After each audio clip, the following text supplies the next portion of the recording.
നമസ്കാരം. നിയമത്തിന്റെ കാര്യത്തിൽ ഒരു വിട്ടുവീഴ്ചയും ഗൾഫ് രാജ്യങ്ങൾ കാണിക്കാറില്ല. അവിടെ വെട്ടൊന്ന് മുറി രണ്ടെന്ന സ്ഥിതിയാണ്. അതിന് പ്രവാസിയെന്നോ സ്വദേശിയെന്നോ എന്ന് പലപ്പോഴും നോക്കാറില്ല ഈ രാജ്യങ്ങൾ. നിയമത്തിന്റെ കാര്യത്തിൽ പുറകോട്ട് പോകാത്തൊരു രാജ്യമാണ് സൗദി അറേബ്യ. സൗദിയുടെ വിവിധ ഭാഗങ്ങളിൽ അധികൃതർ നടത്തിയ സുരക്ഷാ പരിശോധനകളിൽ കഴിഞ്ഞ ഒരാഴ്ചക്കിടയിൽ 19,831 പ്രവാസികൾ അറസ്റ്റിലായിരുന്നു. നേരത്തെ അറസ്റ്റിലായി കരുതൽ തടങ്കിൽ കഴിയുന്നത് 9,893 പ്രവാസികളെ കഴിഞ്ഞ ഒരാഴ്ചക്കിടയിൽ സൗദിയിൽ നിന്ന് നാട് കടത്തിയിരുന്നു. കഴിഞ്ഞ ആഴ്ചയും 19,000-ലേറെ പേർ പിടിയിലാവുകയും 10,000-ലേറെ പേർ നാട് കടത്തപ്പെടുകയും ചെയ്തിരുന്നു. വിസ, തൊഴിൽ, അതിർത്തി രക്ഷാ നിയമങ്ങൾ ലംഘിച്ചതിനാണ് ഇത്രയേറെ പേർ സുരക്ഷാ ഏജൻസികളുടെ നേതൃത്വത്തിൽ നടത്തിയ റെയ്ഡിൽ പിടിയിലായത്. പിടിയിലായവരിലും നാട് കടത്തപ്പെട്ടവരിലും ഇന്ത്യക്കാരായ പ്രവാസികളും ഉൾപ്പെടുന്നുണ്ട്.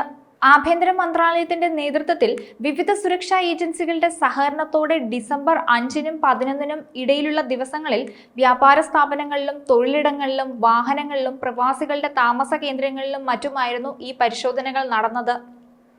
കഴിഞ്ഞ ആഴ്ച അറസ്റ്റിലായവരിൽ 11,358 പേർ രാജ്യത്തെ താമസ നിയമങ്ങൾ ലംഘിച്ച് രാജ്യത്ത് കഴിയുന്നവരാണെന്നാണ് അധികൃതർ കണ്ടെത്തിയത്. 4,994 പേർ അതിർത്തി സുരക്ഷാ നിയമങ്ങൾ ലംഘിച്ചതിനും 3,479 പേർ തൊഴിൽ നിയമങ്ങൾ ലംഘിച്ചതിനും പിടിക്കപ്പെട്ടിട്ടുണ്ട്. അതിർത്തി നിയമങ്ങൾ ലംഘിച്ച് രാജ്യത്തേക്ക് അനധികൃതമായി പ്രവേശിച്ചതിന് 1,303 പേരെയാണ് സുരക്ഷാ അധികൃതർ പിടികൂടിയത്. ഇവരിൽ 60% എത്യോപ്യക്കാരും 38% യമനികളും ബാക്കി 2% മറ്റു രാജ്യങ്ങളിൽ നിന്നുള്ളവരുമാണ്. ആവശ്യമായ രേഖകളില്ലാതെ അനധികൃതമായി രാജ്യത്തിന് പുറത്തേക്ക് അതിർത്തികൾ വഴി കടക്കാൻ ശ്രമിച്ച 173 പേരെയും അധികൃതർ ഇതിനോടകം തന്നെ പിടികൂടിയിരുന്നു. നിയമവിരുദ്ധമായി രാജ്യത്ത് കഴിയുന്ന പ്രവാസികൾക്ക് താമസ സൗകര്യം ഒരുക്കുകയും വാഹനങ്ങൾ നൽകുകയും ജോലി നൽകുകയും ചെയ്തതിന് 25 പേരെയും സുരക്ഷാ വിഭാഗം അറസ്റ്റ് ചെയ്തിരുന്നു. പുതിയതായി അറസ്റ്റിലായവരെ കൂടാതെ 27,540 പ്രവാസികൾ വിവിധ നിയമലംഘനങ്ങളുടെ പേരിൽ നിയമ നടപടികൾ നേരിടുന്നുണ്ട്. ഇവരിൽ 24,810 പേർ പുരുഷന്മാരും 2,730 പേർ സ്ത്രീകളുമാണ്.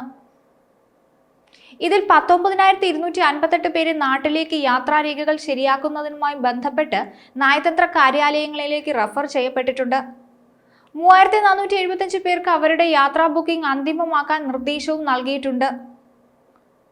നിയമലംഘകരെ സഹായിക്കുകയോ രാജ്യത്തേക്ക് പ്രവേശിക്കാൻ സൗകര്യം നൽകുകയോ യാത്ര ചെയ്യാൻ വാഹനം നൽകുകയോ താമസത്തിന് സൗകര്യം ഒരുക്കി നൽകുകയോ ജോലി നൽകുകയോ ഒക്കെ ചെയ്യുന്ന വ്യക്തികൾക്കെതിരെ ശക്തമായ നടപടി സ്വീകരിക്കുമെന്നും ആഭ്യന്തര മന്ത്രാലയം മുന്നറിയിപ്പും നൽകുന്നുണ്ട്. ഇത്തരം കുറ്റകൃത്യങ്ങളിൽ ഏർപ്പെടുന്നവർക്ക് 15 വർഷം വരെ തടവും 1 ദശലക്ഷം റിയാൽ വരെ പിഴയുമാണ് ശിക്ഷയായി നൽകുന്നത്. അതിനു പുറമെ ഈ പ്രവർത്തനങ്ങൾക്കായി ഉപയോഗിച്ച വാഹനങ്ങളും കെട്ടിടങ്ങളും നിയമ നടപടിക്ക് വിധേയമാക്കുമെന്നും അധികൃതർ പറഞ്ഞു വെക്കുന്നുണ്ട്. ഇത്തരം നിയമലംഘനങ്ങളെക്കുറിച്ച് വിവരം ലഭിക്കുന്നവർ അക്കാര്യം റിപ്പോർട്ട് ചെയ്യണമെന്നും ആഭ്യന്തര മന്ത്രാലയം അഭ്യർത്ഥിച്ചിട്ടുണ്ട്. എന്തായാലും നിയമം കടുപ്പിച്ച് തന്നെയാണ് സൗദി മുന്നോട്ട് പോകുന്നത്.